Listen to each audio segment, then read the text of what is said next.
వచ్చినప్పటి నుండి గమనిస్తూనే ఉన్నాను. అమ్మాయి మాట తీరు, నడవడిక, అణుకువ అన్నీ. వరూధిని కంటే మంచమ్మాయిని పార్దుకి తీసుకురాలేం. పైగా వరూధిని, మీనాక్షి అక్క చెల్లెళ్ళు. ఒకే ఇంటికి తోడుకోడలుగా వస్తే ఎటువంటి సమస్యలు ఉండవు. చూశారుగా మా నందు పార్దు అంటే ఎంత అభిమానం చూపిస్తాడో. రామలక్ష్మణ్లా ఉండే వీళ్ళు రేపొచ్చే వీళ్ల భార్యల వల్ల మనస్పర్ధలు ఏర్పడటం కానీ, గొడవలు పట్టం కానీ జరగకుండా ఉండాలంటే వరూధినిని పార్దుకిచ్చి పెళ్లి చేయటమే కరెక్ట్.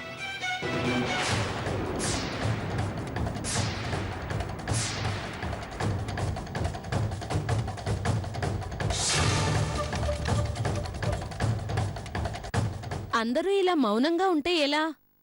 అవతల ముహూర్త సమయం దగ్గర పడుతుంది.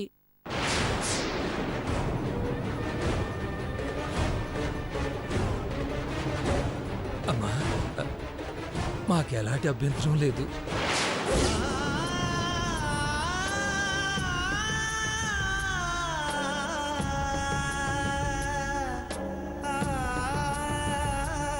కానీ అర్థమైంది. పార్దు అభిప్రాయమే కదా మీరడిగేది?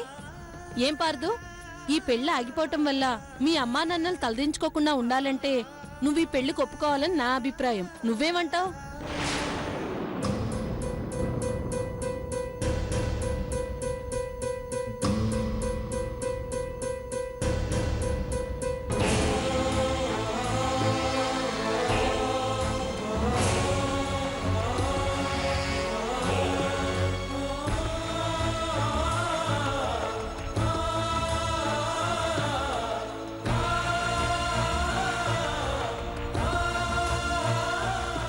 నేను ఆ అమ్మాయితో మాట్లాడాలి.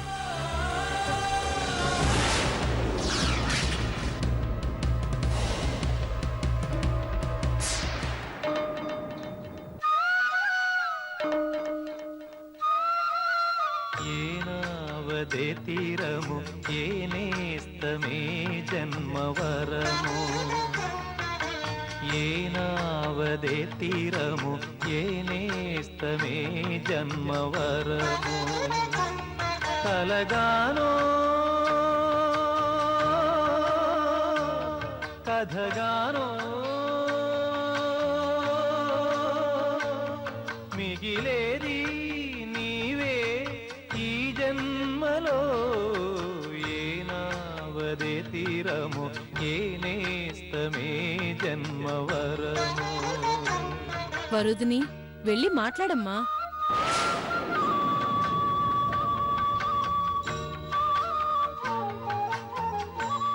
ఇద్దరూ కలిసి మాట్లాడి ఒక మంచి నిర్ణయం తీసుకోండి.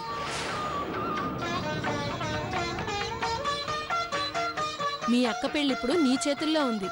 వెళ్ళు.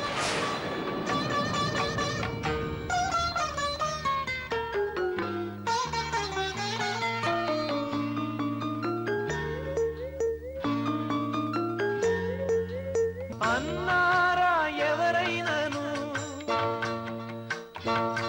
విన్నావా ఈ వింతను, అన్నారా ఎవరైనను, నీకు నాకే చెల్లిందను.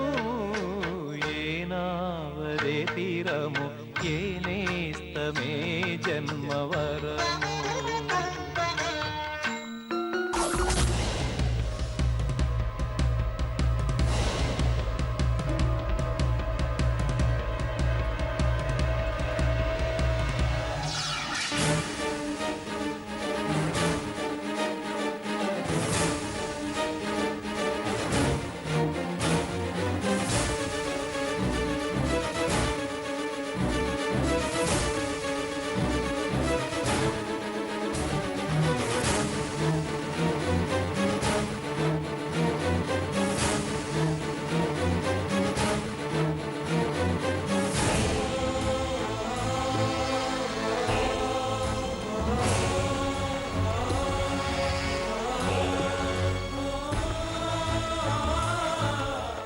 జీవితంలో ఇలాంటి రోజు ఒకటి వస్తుందని నేనెప్పుడూ అనుకోలేదు. ఇదంతా నీ వల్లే.